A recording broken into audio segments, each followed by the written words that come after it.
श्रीषट्तिला एकादशी धनकुञ्जिका श्वेताम्बरधरं विष्णुं लक्ष्म्या सह विराजितं तिलपात्रकरं देवं ध्यायेद्धनफलप्रदम् कुञ्जिका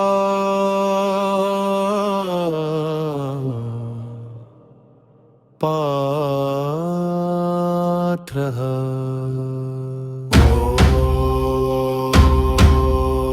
नमो भगवते विष्णवे तिलप्रियाय नमः। शक्तिलैकादशी देवदारिद्र्यं मे विनाशय। लक्ष्मीनाथ नमस्तुभ्यं तिलदानफलप्रद। कुबेरसहितं देहि धनधान्यसमृद्धिकम्। तिलहोमप्रियः देवतिलतर्पणतोषित। ऋणरोगभयच्छेदिकोशवृद्धिं कुरुष्व मे। यत्पाठात् स्मरणादेव लेखरञ्जनभाषितात्। गृहे स्थिरं धनं कुर्यात् नित्यं सौभाग्यवर्धनम्।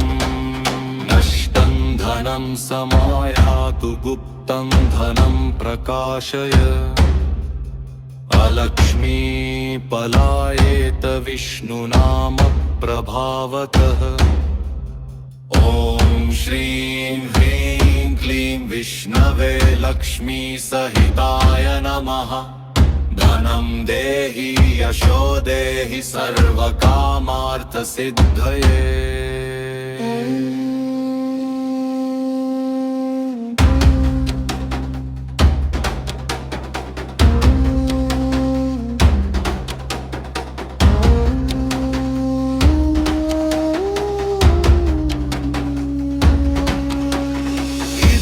धनकुञ्जिकां पुण्यां शक्तिलैकादशी दिने। यः पठेत् श्रद्धया नित्यं स धनाढ्यो भवेत् ध्रुवम्। तिलदानसमं पुण्यं लक्ष्मीस्थैर्यं च जायते।